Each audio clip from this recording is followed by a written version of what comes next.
الرحمن الرحیم۔ ناظرین کرام، معاشرتی طور پر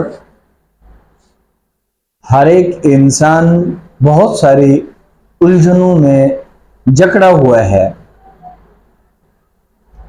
ہمارے گھر کی زندگی، مرد ہوں یا خواتین، شدید ترین مسائل کا شکار ہیں۔ ہمارے چاہنے والے، ہمارے چینل سے وابستہ بہت سارے افراد نے ہم سے یہ استفسار بھی کیا اور اس کے لیے اسپیشل حکم نامہ بھی جاری کیا کہ یہ وظیفہ بتایا جائے۔ پہلے ہم نے اولاد کے حصول کے لیے ضرور بات کی تھی، اور آج اولاد میں نرینہ اولاد یعنی بیٹا، اس کی طلب جو ہے ہر عام و خاص میں دیکھی جاتی ہے اور پائی جاتی ہے۔ اکثر تو یہ دیکھا گیا ہے کہ مرد حضرات خواتین کو تنگ کرتے ہیں، مارتے ہیں، زد و کوب کرتے ہیں، ٹینشن دیتے ہیں کہ مجھے تو صرف بیٹا ہی چاہیے، جبکہ وہ سب اس بات کو جان اور سمجھ رہے ہوتے ہیں کہ یہ معاملات اللہ رب العزت کے ہیں۔ اللہ تبارک و تعالی یہب لمن یشاء اناثا ویہب لمن یشاء الذکور، جب اللہ تعالیٰ جسے چاہتے ہیں بیٹیاں عطا فرماتے ہیں، جب جسے چاہتے ہیں بیٹے عطا فرماتے ہیں۔ یہ اللہ تبارک و تعالیٰ کی مشیت ہے۔ آج ہم یہ وظیفہ آپ کو دینے جا رہے ہیں کہ ہم اولاد میں بیٹے کے حصول کے لیے اللہ رب العزت سے کس طرح طلب کر سکتے ہیں، اور ان کی حضور کس طرح ہم گزارش کر کے، دعا کر کے، وظائف اور اوراد پڑھ کے کس طرح ہم کر سکتے ہیں۔ لیکن اس سے پہلے آپ جو ہیں ہمارے اس چینل کو، جنہوں نے ابھی تک سبسکرائب نہیں کیا، وہ سبسکرائب کریں اور بیل آئیکن کو بھی ساتھ پریس کریں تاکہ ہماری نئی آنے والی ویڈیوز آپ تک آتی رہیں۔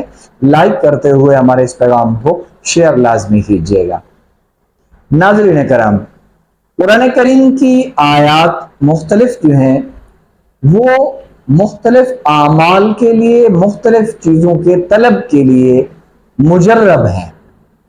ابھی جو ہم آپ کو بتانے جا رہے ہیں اس کے لیے اگر مرد اور خواتین دونوں اسے پڑھیں، یعنی میاں اور بیوی دونوں ہی اسے پڑھتے ہیں، تو یہ بہت ہی بہترین عمل ہے۔ اور اگر ایسا نہیں ہے، مصروفیت کی وجہ سے نہیں پڑھ سکتا مرد، تو میاں نہیں پڑھ سکتے تو بیوی کو پڑھنا یہ لازم ہے، تاکہ اتنی بڑی نعمت آپ کو حاصل۔ اول یعنی نمبر 1، آپ نے فجر کی نماز کے بعد 1 مرتبہ درود شریف پہلے اور 1 مرتبہ درود شریف آخر میں، درمیان میں رب لا تذرنی فردا وانت خیر الوارثین۔ دوبارہ رپیٹ کرتا ہوں تاکہ آپ لوگ اسے یاد کر سکیں، رب لا تذرنی فردا وانت خیر الوارثین۔ اس آیت کو ہم نے پڑھنا ہے 101 دفعہ۔ اور نماز عصر کے بعد ہم نے اول اور آخر 1 دفعہ درود شریف پڑھنا ہے۔ درمیان میں یہ 2 آیات فبشرناہ بغلام حلیم رب ہب لی من الصالحین، یہ 2 آیات جو ہیں ترتیب ان کی اس طرح رہے گی کہ رب ہب لی من الصالحین فبشرناہ بغلام حلیم۔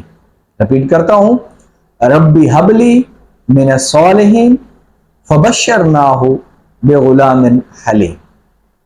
عشاء کے بعد جہاں ہم روزانہ کی بنیاد پر اپنی دنیا اور آخرت کے فائدے کے لیے سورہ ملک کی تلاوت کرتے ہیں، بعد میں سوتے ہیں، تو اللہ رب العزت سے اس نعمت کے حصول کے لیے آپ مختصر ترین 2 چھوٹی سورتوں کا وظیفہ ضرور پڑھیں گے۔